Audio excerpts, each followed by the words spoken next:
Halo guys, assalamualaikum guys. Masak air biar matang, masak air biar matang. Nah, hari ini kita akan buat video bagaimana cara memasak air yang hemat dan benar.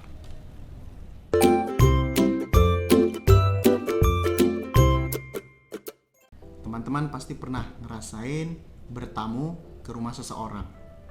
Pas disediain air minum, ternyata air minumnya masih panas, padahal kita sudah mau pulang. Kan sayang, air minumnya nggak diminum, ya kan? Nah, video kali ini kita akan membahas sebenarnya seberapa panas air yang harus kita panaskan untuk membuat minuman-minuman tertentu.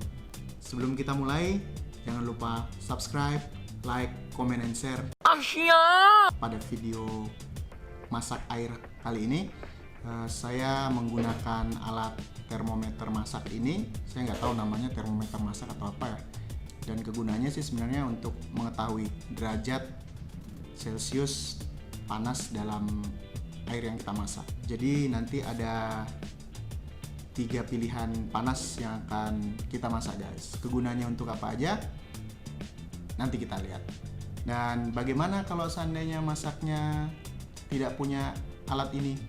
Nanti akan kita jelaskan juga tanda-tanda air itu sudah berapa derajat Celcius. Oke guys, ayo kita mulai. Yang pertama-tama harus kita lakukan adalah siapkan panci. Nah, panci yang kita gunakan pastikan tidak ada yang bolong ya. Karena kalau nanti pancinya ada yang bolong, otomatis airnya akan tumpah di kompor. Nah, kalau sudah tumpah di kompor, pertama, airnya pasti lama mendidih. Yang kedua, kompornya pasti bisa rusak. Nah, hati-hati ya guys, jangan sampai kompor kalian rusak. Nah, untuk airnya harus menggunakan air galon isi ulang ya guys. Ingat, air galon isi ulang. Kenapa air galon isi ulang? Karena air galon isi ulang tanpa direbus pun sebenarnya sudah bisa diminum. Jadi nanti pada saat air dimasak tidak mendidih pun airnya masih baik untuk kita. Selanjutnya tuangkan air ke dalam panci. Seberapa banyak airnya? Ya tergantung kita sih perlunya untuk masak seberapa banyak. Kalau sedikit ya sedikit aja, kalau banyak ya silahkan saja. Tetapi yang harus diperhatikan, kalau memang kita harus masak dengan air yang banyak, jangan lebih dari 2/3 kapasitas panci ya guys. Karena kalau lebih, takutnya pada saat air mendidih dengan suhu atau gelembung yang banyak, takutnya airnya tumpah. Kalau bisa maksimum airnya 2/3 dari panci yang kita pakai. Selanjutnya kita masak dengan api yang sedang saja ya. Karena kalau apinya terlalu besar, ya nanti pasti boros. Kemudian kalau apinya terlalu kecil, ya pasti masaknya juga akan lama. Jadi yang sedang-sedang saja, yang sedang-sedang saja. Nah, ini dia pilihan panas yang pertama, antara 70 sampai 80 derajat Celcius. Nah, apa kegunaan dari air dengan temperatur sekian? Ya, kita sudah bisa buat masak teh hangat guys. Nah, air yang sedemikian panasnya bisa melarutkan teh celup dan juga gula. Jadi nggak usah terlalu panas biar tamunya bisa cepat minum.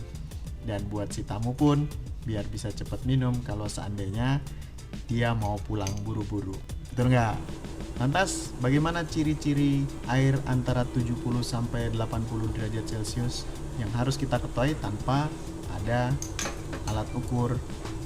Tanda-tandanya adalah dinding-dindingnya sudah mulai ada gelembung udara kecil-kecil, itu di 70 derajat Celcius. Sementara kalau di 80 derajat Celcius, gelembungnya juga sudah mulai bertambah seperti mendidih kecil-kecil, sudah mulai mengeluarkan suara di panci.